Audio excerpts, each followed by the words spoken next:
Assalamualaikum warahmatullahi wabarakatuh. Apa khabar anda? Saya Syah Osman. Seperti biasa, untuk video kali ini, saya akan buat satu perkongsian paling best. Perkongsian kali ini, ramai sangat orang minta. Sebenarnya, perkongsian ini saya nak jual. Video yang saya nak jual dalam package yang saya tentukan lah. Tapi, fikir-fikir balik tak apalah. Saya bagi free dulu untuk tuan-tuan dan puan-puan. Sebab apa? Sebab tuan-tuan dan puan-puan sangat-sangat support saya dalam video ni. Jadi, saya bagi free. So apa tu? Video kali ni saya nak share macam mana tuan-tuan dan puan boleh bawa buku yang tuan-tuan terbitkan tu masuk ke kedai buku. Menarik tak? Jadi macam mana kita nak masuk ke kedai buku? Okey, saya kongsikan perkara ni, perkara yang saya buat sejak tahun 2013 sampai tahun 2017. Sebab apa cuma 2013 hingga 2017? Sebab 2013 sampai 2015 something saya bekerja under satu company penerbitan dan memang saya yang uruskan perkara-perkara berkaitan yang ni. Kemudian lebih kurang dalam tahun 2016 saya buka penerbitan sendiri. 2016, 17, 18, yes, saya berurusan dengan kedai-kedai buku dan saya supply buku-buku terbitan saya melalui jalan yang saya akan share kepada tuan-tuan dan puan. Tapi sebelum tu saya nak bagi intro sikit lah kan. Tuan-tuan dan puan nak masuk buku ke kedai buku, tapi tuan-tuan dan puan kena faham satu perkara ya. Satu perkara kena faham, iaitu kedai buku ni bukan jenis yang ambil risiko dengan buku yang tuan-tuan dan puan hantar kepada mereka. So macam mana tu? Okey, dia macam ni. Contohnya kan, kedai buku MPH, Popular, kedai-kedai buku berangkai ni, dia orang ada sistem sendiri. Dia orang ada sistem ataupun model yang dia orang dah buat. Lama dah, bertahun-tahun sampai sekarang. Antaranya ialah kaedah consignment. Consignment, macam mana tu consignment? Consignment ni, kita letak buku kat kedai MPH, Popular apa semua tu lah. Kemudian kedai jual, baru kita akan dibayar. Kalau buku tak laku, akan dipulangkan kepada kita. Jangan terkejut tuan-tuan dan puan. Buku yang tak laku akan dipulangkan. Tapi, yalah, sekejap lagi saya contoh yang tapi tu lah. Okay, sekarang ni saya terus. Yang keduanya, cara keduanya adalah dia orang gunakan sistem cash register. Cash register report. Dulu masa saya dalam tahun 2016 lebih kurang tu, salah satu company yang jual buku ni dia orang buat sistem cash register report. Cash register report ni tak semua kedai buku buat. Cuma masa tu satu rangkaian kedai buku tu je lah. Dia orang buat macam tu. Sales report setiap bulan. Kemudian hanya berdasarkan jualan bulanan sahaja.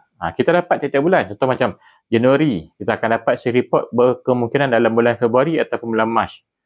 Kemudian, kita buat invoice. Kita buka invoice, bagi, dia orang akan bayar dalam tempoh 2 bulan kemudian. So, kita buat sales report bulan Mac, kita mungkin akan dapat duit dalam bulan April ataupun Mei. Tapi biasanya dalam bulan Mei lah, Mei atau Jun baru kita dapat duit. Macam tu. Itu dua teknik ataupun dua sistem yang dibuat oleh kedai-kedai buku ni lah. Jadi saya nak ingatkan sekali lagi tuan-tuan dan puan, kedai buku ni dia orang tak tanggung risiko. Kalau buku kita rosak, consider rosak lah. Kalau buku kita hilang, consider hilang lah. Sebab tu ada kedai buku, rangkaian kedai buku ni dia guna cash register report. Kalau buku tu hilang, akan consider hilang. Macam itulah. Jadi kita ni sebagai penulis ataupun penerbit suatu terbit ni, kita perlukan modal yang agak tinggi lah. Modal kena ada untuk stok yang banyak. Modal ada, stok banyak, maksudnya duit pun kena banyak lah. Sebab apa tau? Sebab kedai buku, dia orang ambil, biasa-biasalah, busuk-busuk lah kalau kedai buku berangkaian yang besar-besar ni kan, 500 hingga 1000 naskah untuk setiap tajuk buku. Jadi kita sebagai penerbit ataupun penulis suatu terbit ni, kita kena sediakan stok yang banyak. Okey, baik. Yang keduanya, macam mana kita nak pergi masuk ke kedai buku? Ada satu cara. Pilihan pertama, kita gunakan pengedar ataupun distributor. Cara paling mudah lah. Sebab apa tu? Sebab ramai yang guna. Termasuk saya. Saya gunakan distributor pada awalnya. Masa saya kerja dengan company yang saya kerja dulu pun, kami gunakan distributor juga. Kami tak masuk direct kepada kedai buku. Walaupun ada yang minta untuk masuk direct, tapi saya bagi tahu dekat bos saya, kita elakkanlah masuk direct sebab risiko tinggi. Kalau distributor memanglah kurang income, tapi risiko ditanggung oleh distributor dulu. Okey, apa risiko tu nanti kita bincang kemudian. Okey, cara paling mudah dan tak memenatkan kita menggunakan distributor. Tapi sebelum mulakan, saya nak bagi tahu lah apa yang pengedar ni buat. Pengedar ataupun distributor ni dia buat, dia orang akan bawa buku kita, akan pitch ke kedai buku. Biasanya ke office kedai buku berkaian ni, dia orang akan hantar sampel buku kita. Kemudian dia orang akan uruskan logistik. Dia orang akan hantar, dia orang akan ambil, dia orang akan pick up dan dia orang akan hantar sales report dekat kita. Dan distributor juga akan kawal stok. Mana kedai buku, katalah kedai buku A 5 naskah, kedai buku B 10 naskah, kedai buku C 5 naskah balik. Tentulah lebih kurang lah. Dan distributor ni akan kutip bayaran. Setiap kali dia orang dah dapat confirm invoice apa semua, dia orang akan kutip bayaran dan akan bagi sales report kita. Kita buka invoice kepada pengedar buku pula. So kita kena buka invoice kepada pengedar buku.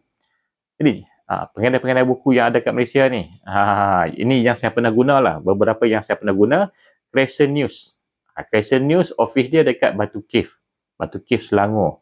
Kemudian saya pernah berurusan dengan MPH Distributors. MPH Distributors sekarang dah pindah, tak salah saya, ke Kajang kot. Tak pasti sebab masa saya berurusan dengan MPH Distributor, dia orang duduk kat satu kawasan kilang tu, saya tak ingat kat mana. Kemudian ada lagi macam Syahbat Zilla Enterprise. Syahbat Zilla ni dekat Gombak. Gombak kat mana tuan-tuan? KL kan? Gombak. Jadi tuan-tuan boleh pilih nak gunakan Crescent News ke, MPH Distributor ke, Syahbat Zilla ke, terpulang. Atau nak gunakan yang lain-lain, yang saya tak sebut ni sebab saya tak pernah guna. Jadi bila saya tak pernah guna, saya tak sebut lah. So, saya minta maaf banyak lah. Boleh pilih. Janji kena bincang betul-betul dengan pengedarnya lah. So, apa yang kita perlu bincangkan, apa yang kita perlu sediakan, itu bergantung pada macam mana tuan-tuan deal dengan distributor tu. So, untuk kita sediakan kepada distributor ni, kita kena sediakan buku yang dah siap cetak. Bukan manuskrip tau tuan-tuan. Bukan manuskrip. Manuskrip kita yang uruskan penerbitan dia. Kita kena sediakan buku yang dah siap cetak. Kemudian, setiap buku tu perlu ada ISBN. Sebab ISBN tu akan digunakan sebagai nombor pengenalan kepada buku kita dan barcode tu akan dicetak di bahagian belakang buku. Penting sebab apa? Sebab nanti kedai buku akan buat untuk scan barcode tu. Yang seterusnya, kita kena ada tahu sikit lah tentang cara nak sediakan invoice, nak sediakan delivery order. Yang tu kena tahu. Basic, at least basic lah kita kena tahu benda tu. Gunakan distributor ni tuan-tuan, ada juga kelemahan dia. Walaupun dia memudahkan kita, tak memenatkan kita, tapi ada kelemahan dia. Salah satunya, yang pertama adalah margin kita akan jadi lebih kecil. Maksudnya margin keuntungan tu akan lebih kecil sebab apa? Sebab kita kongsi dengan distributor dan juga kedai. Kenapa saya cakap yang tu? Kedai ambil dia orang punya bahagian, distributor ambil dia punya bahagian. Balance-nya adalah baru bahagian kita. Macam tu tuan-tuan. Kemudian, lambat dapat payment. 6 hingga 12 bulan baru kita dapat payment. So kalau kita tak sanggup menunggu, kalau tuan-tuan tak sanggup menunggu, jadi elakkanlah guna distributor. Tapi kalau tuan-tuan ada modal yang banyak, maksudnya bulan pertama boleh print buku baru, bulan kedua atau bulan ketiga boleh keluar lagi buku baru, sila gunakan distributor. Yang ketiganya, risiko buku rosak. Risiko buku rosak dalam simpanan distributor memang terjadi. Sebab buku saya sendiri pun dulu kadang-kadang ada yang sampai dalam keadaan memang menyedihkan lah. Ada yang pernah kulit terkoyak, ada kulit berlipat, kena air, tak tahulah air mana datang kan. Yang ada kesan tapak kaki kat kulit buku pun ada. So tu distributor tak tanggung. Kedai buku pun tak tanggung. Dia orang akan return. Sebab dia orang cakap tak tahu di mana yang jadi penyebab benda tu. So nak tak nak, kita sebagai penerbit, kita kena telan lah semua tu. Jadi ini adalah risiko-risikonya tuan-tuan. Okey. Pilihan kedua, pilihan seterusnya. Direct deal dengan kedai buku. Ramai orang boleh buat ni tuan-tuan. Tuan-tuan pun boleh buat sekarang. Direct deal. Kadang-kadang sekarang ni tak payah pergi ke kedai buku pun. Buka internet, cari-cari, tekan-tekan telefon, kontak-kontak, bincang-bincang, dah boleh hantar buku. Jadi, kita sendiri boleh approach kedai buku tu. Kedai buku kecil, kedai buku indie ni senang, biasanya dia orang ni mudah setuju. Asalkan dia punya percentage bagus, margin bagus, agak-agak buku macam boleh jual, okey, dia orang akan terima aja. Contohlah kan, yang saya dah berurusan bertahun-tahun adalah PTS Book Cafe. PTS Book Cafe ni dekat Selayang 18. Yang ni agak senang nak berurusan, janji meyakinkan dan diorang pun ada kuota yang mencukupi. Maksudnya kalau diorang cakap, andai katalah, saya tak kata ni lah, andai kata diorang cakap, okey, kuota kami dah cukup. Maksudnya yang tu bukan nasib kita lah. Sebab ada je kedai buku cakap, okey, kami dah banyak sangat ni supplier. Jadi kami dah tak dapat ambil supplier baru lagi dah.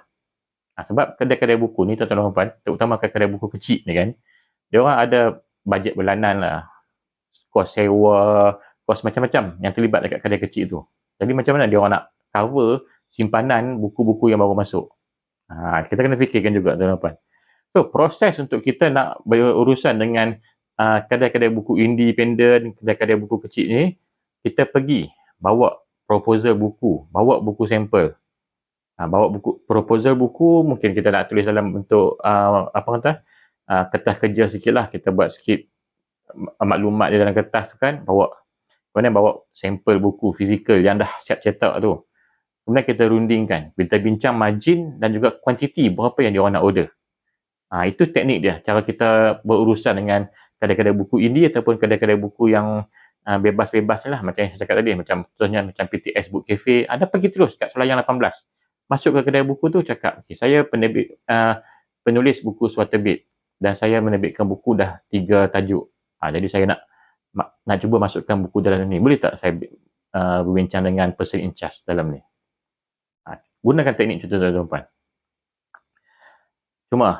Cumanya cabaran kalau kita masuk sendiri ke kedai-kedai buku ni, kita kena urus sendiri segala-galanya. Termasuk nak uruskan stok, nak uruskan invoice, nak follow up bayaran. Risiko dengan kedai buku kecil ni kan, nak follow up bayaran tu memang susah. Kadang-kadang dia orang cakap, nantilah, dia orang tak cukup duit lah apa semua. Padahal buku terjual kan, tak cukup duit lah apa. Yang tu saya pernah ada satu kedai lah. Saya tak nak sebut, dan sebab kedai tu pun saya tengok hari tu pernah juga sebuah syarikat penerbit besar, dia orang nak menyaman kedai tu. Banyak alasan dia bagi. Dia kata kedai dia kena rompak lah, duit nak guna untuk anak dia lah apa semua tu. Jadi itu sayang lah kan. Sebab kita berurusan dengan satu entiti kedai. Kita tak naklah urusan-urusan personal macam tu, dia kaitkan dengan kedai dan kita sendiri yang akan terpaksa menunggu sampai bila kan. Jadi itu adalah risiko untuk kita berurusan dengan kedai secara direct deal. Okey, baik, kita bincangkan sikit satu perkara yang ramai mungkin terlepas pandang. Ramai penulis dia akan fikir yang dua perkara yang saya dah share dengan tuan-tuan dan puan tadi. Tapi yang perkara ketiga ni apa dia? Margin dan struktur harga. Margin dan struktur harga kita ni. Kita kena titik beratkan yang ni lebih lagi sebelum kita nak deal dengan kedai-kedai buku ataupun distributor. Contohlah kan, kita ada buku harga RM30. Kedai buku, biasanya dia orang akan ambil, kalau kedai buku yang dah established macam MPH Bookstore, dia orang dah ada satu amount. Contoh macam, dia orang ambil 45%, contohlah. 45% sehingga 50%. Jadi, kita kata, tak apalah, dia orang ambil 50%, saya masih ada lagi 50%. Bukan macam tu tuan-tuan dan puan. Bukan macam tu. Kedai buku ambil 50%, baki 50% tu bukan kita punya. Kita ada dekat distributor. Distributor akan ambil 10 hingga 15%. Ada yang ambil 20%. Jadi baki itulah baru kita punya. 30 ataupun 40% tu barulah kita punya. Jadi banyak ke sikit tu tuan-tuan. Kita kena rancang betul-betul, kita kena faham macam mana margin dan struktur ni. Margin dan struktur harga. Jadi tuan-tuan dan puan kena kira balik harga buku tu nak letak berapa harga jual dia supaya bila dah hantar ke distributor, hantar ke kedai buku, masih lagi ada margin keuntungan untuk tuan-tuan dan puan nikmati. Sebab kita penulis Suaterbit tuan-tuan dan puan, kita nak, kalau boleh nak nikmati kita punya untung buku tu, kita rasa lah kita boleh pergi melancong ke, kita boleh beli barang dapur ke, kita boleh sara anak-anak pergi ke sekolah ke, macam itulah kan. Okey, poin keempat untuk hari ni, untuk video kali ni, apa yang kedai buku tu nak daripada kita. So tuan-tuan dan puan kena faham perkara ni dulu sebelum tuan-tuan dan puan pergi deal dengan kedai buku ataupun distributor. Okey, kedai buku ni dia orang tak kisah pun kita ni penulis baru ke, penulis lama ke, dah ada banyak buku ke, tak ada banyak buku ke. Dia orang akan tengok perkara-perkara macam ni. Buku boleh jual atau tidak. Kalau dia tengok dalam genre yang popular macam novel romantis, buku-buku motivasi, buku healing, buku agama yang nyenes senang orang beli. Jadi dia orang akan ambil lah. Tambah lagi kalau tajuk tu kuat, memang dia orang akan ambil. Yang keduanya dia orang akan tengok lah, ada demand ke tidak buku kita ni. Kalau tuan-tuan dan puan seorang penulis yang memang dikenali, dekat media sosial memang orang cari buku tuan-tuan dan puan, lagi laju lah kedai buku tu akan ambil buku tuan-tuan dan puan. Jadi kena make sure nama tuan-tuan dan puan dikenali juga di media sosial. Jadi penulis zaman suara terbit ni sekarang tuan-tuan dan puan, kita tak boleh lagi bersembunyi di sebalik nama pena. Boleh kalau kita tulis dengan penerbit dan penerbit tu sanggup branding nama kita tu tanpa tunjuk muka kita. Tapi kebanyakan penerbit pun dia orang tak dapat buat benda tu. Dia orang nak kita sendiri yang approach bakal pembaca. Dia orang nak kita sendiri yang branding diri kita supaya penerbit boleh bantu jual. Jadi kalau kata dalam hal ni, kita sendirilah sebagai penerbit suara terbit ni kan, penulis suara terbit, kita kena rajin-rajinlah buka Facebook, buka TikTok, buka YouTube, buka Threads. TikTok memang dah ramai orang guna. YouTube dengan Facebook jangan lupakan tuan-tuan. Instagram pun. Ada setengah orang bila dia dah pergi ke TikTok, dia dah lupakan Instagram dengan Facebook. Sebab setiap platform ni ada audiens yang berbeza. Macam dekat YouTube. Dekat YouTube kalau tuan-tuan dan puan buat video panjang macam saya buat ni, tuan-tuan dan puan akan nampak lah macam mana audiens YouTube yang mencari tuan-tuan dan puan, dia orang akan, sebab dia orang ni jenis sanggup tengok video panjang-panjang tau. Jadi kalau tuan-tuan dan puan buat video panjang yang menarik, contoh macam a day in my life as a writer kan, tunjuk proses penulisan buku sampai 20 minit ke setengah jam, dia orang lagi suka. Macam saya sendiri pun saya memang rajin tengok. Saya rajin buka YouTube tengok. Dan biasanya yang saya jumpa penulis-penulis dari Indonesia, penulis dari luar negara yang macam orang putih-putih lah. Jadi penulis Malaysia jarang buat video YouTube panjang-panjang nak share pasal kehidupan behind the scene penulisan buku dia. Jadi tuan-tuan dan puan yang tuan-tuan ni, tuan-tuan dan puan kena buat lah. Ingatlah, buat tahu branding diri, baru kedai buku sudi ambil buku kita.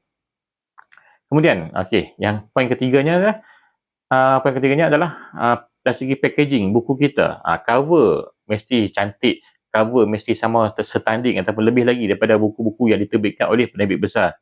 Blurb, bahagian belakang blurb tu kena cantik lah, kena sedap. Baru sedap, senang nak terjual. Pembeli, dia orang akan beli buku, dia orang tengok dekat bahagian blurb, baca, oh, apa benda ni? Dia tak faham. Bila dia tak faham, dia akan letak balik. Tapi kalau blurb tu pun dah boleh menjual buku tu, alhamdulillah. So maksudnya branding dekat media sosial tak perlu kuat pun tak apa, tapi blurb tu kena kuat. Tapi dalam keadaan sekarang, kalau boleh tuan-tuan dan puan buatlah branding di media sosial kuat, blurb pun kuat, cover depan pun kuat. Baik, yang keempat, kekerapan supply. Kedai buku nak tahu, kalau tuan-tuan dan puan bagi, katalah 20 buah buku ni kan, lepas ni ada tak lagi buku yang akan diterbitkan? Kalau cuma sekali penerbitan, bagi hantar 20, lepas tu hilang, dia orang pun tak nak ambil. Sebab kalau boleh kan, setiap 1 atau 2 bulan ada buku baru. Ataupun kalau tuan-tuan kata, saya tak mampulah nak tulis banyak-banyak, macam tu buat setahun 2 kali. Setahun tajuk tu kena ada 2 buku lah. Kalau dalam hal ni, better berurusan dengan distributor. Sebab distributor dia orang supply banyak buku. Jadi kalau direct dengan kedai buku malas nak fikir untuk yang penulis yang terbit setahun 2 kali ataupun setahun sekali ni. Yang tu tuan-tuan dan puan kena berurusan dengan distributor. Sebab distributor ambil buku tuan-tuan dan puan, tak kisahlah. Tuan-tuan dan puan nak terbitkan setahun sekali pun tak apa. Sebab dia akan gabungkan, kumpul-kumpul dengan buku penulis-penulis lain, penerbit-penerbit lain, dia akan hantar ke kedai buku. Macam tu. Okey, poin yang kelima dalam video kali ni. strategi yang kita boleh gunakan untuk kita masuk ke kedai buku sebagai langkah pertama kita. Kita kena buat mula-mula sekali lah. Macam yang saya sebut tadi, kita kena ada branding kan. Yang ni kita jual dulu buku tu secara online. Jual dulu buku secara online. Kita kalau kita tak ada website, kita jual dekat TikTok. TikTok Shop contohnya kan. Ataupun tumpang dengan mana-mana yang orang yang boleh letak buku kita dekat TikTok Shop dia, kita jual, kita promote, letak dekat dia punya kedai TikTok Shop, kita promote, kita dapat commission, betul tak? Dia bila buku kita dah terjual, dia kena bayar kita juga percentage yang deal dengan dia tu. Jadi kita boleh dapat dua bayaran sekaligus. Saya pun rajin juga buat. Okey, lagi bagus kalau tuan-tuan dapat pergi juga untuk jual secara offline dekat pesta buku contohnya. Jangan lupa turun kat pesta buku, kalau boleh join mana booth yang bagi sewa kongsi-kongsi tu, tuan-tuan masuk sekali. Bina branding ni. Kedai buku nampak branding ni bagus, ramai pembaca yang nak buku tuan-tuan, dia orang akan terima buku. Jangan risau. Jadi dalam hal ni, kita akan macam kita buktikan kepada kedai buku lah, yang buku kita ni ada demand. Kemudian lepas dah ada demand tu, barulah kita boleh approach kedai buku dengan gembiranya tuan-tuan dan puan. Menarik tak tuan-tuan dan puan? Kalau menarik, Alhamdulillah. Dan jangan lupa, saya nak minta tuan-tuan dan puan, tolong subscribe. Sebab saya masih baru lagi, tolong subscribe untuk saya expand channel ni supaya ramai lagi yang boleh dapat kebaikan. Bila ramai yang subscribe, saya tengok ada komen yang bagus, ada perkembangan yang positif, barulah saya seronok nak buat video. Macam itulah tuan-tuan dan puan. Okey, poin yang ke-6 untuk video kali ni. Tadi kita nak masuk kedai buku kan, tapi andai katalah kalau buku tuan-tuan dan puan kena reject, tak layak masuk kedai buku ataupun dia tak nak terima, ada lagi alternatif lain. Yang ni siapa pun boleh buat tuan-tuan dan puan. Sebab saya sendiri pun masih buat sampai sekarang. Kalau kita nak masuk ke kedai buku, ibarat macam kita buat branding diri kita tau. Tapi tak semestinya kita dapat untung besar. Kita dapat untung tapi kadang untung nipis. Saya kadang-kadang gunakan kedai buku ni untuk buatkan orang kenal buku kita, buku saya. Tapi kalau dekat yang lain, waktu lain, saya letak dekat TikTok Shop, Shopee. Itu saya punya platform jualan direct dengan pembaca. Saya jual kat TikTok, kat Shopee, saya pergi ke event. Dulu saya kerap pergi ke Pesta Buku Antarabangsa Kuala Lumpur dan juga Selangor International Book Fair. Sebab dulu saya jadi ahli Mabopa, jadi bila ada acara-acara kecil-kecil pun dia orang akan bagi tahu, okey, nak join tak acara Pesta Buku Negeri, Pesta Buku ni, Pesta Buku ni. Macam itulah. Jadi kalau tuan-tuan belum jadi ahli Mabopa, sila isi borang dan jadi ahli Mabopa, Malaysian Book Publisher Association. Dan satu lagi cara kita nak menjual, join komuniti pembaca. Dekat mana? Dekat grup Facebook. Banyak grup-grup komuniti pembaca. Sebab tu saya cakap, jangan lupakan Facebook tuan-tuan dan puan. Dekat situ ada banyak grup-grup pembaca berkumpul. Masuk situ buatlah promosi. Tak kisahlah nak promote hard sell ke macam mana pun, terpulang kepada tuan-tuan dan puan. Janji buku boleh jual. Ini sebagai satu alternatif lah. Alternatif lain yang tuan-tuan dan puan boleh guna untuk menjual buku selain daripada menggunakan kedai buku. Kena ingatlah, kedai buku kita letak situ, untung tak tentu banyak. Tapi kedai buku ni boleh buatkan buku kita dikenali lah. Sebab bila dah duduk kat kedai buku, ada dekat rak kedai buku tu, kalau pembaca tanya, okey, buku ni ada tak kat kedai buku? Kita jawab, ya, ada. Dan dia orang akan pergi cari kat kedai buku. Tapi kena mention lah, bagi tahu kedai buku apa, kedai buku mana, dekat mana, apa semua. Kita pun sebagai penulis suara terbit, kita kena kerap pergi ke kedai buku, record video, record gambar ke, update dekat media sosial. Itu je cara kita boleh buatkan buku kita mudah terjual di kedai buku. Kita kena rajin lah tuan-tuan dan puan. Jangan harapkan kedai buku saja. Jadi, sebagai kesimpulan jujur lah daripada saya kan. Tadi saya dapat satu kesimpulan. Sekarang nak buat kesimpulan lagi. Nak tutup video ni. Dah subscribe ke belum?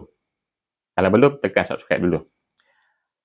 Kalau kita fikir, masuk ke kedai buku, buku kita akan laku selaku-lakunya. Sebab kata orang macam laku keras tu, kadang-kadang lembek.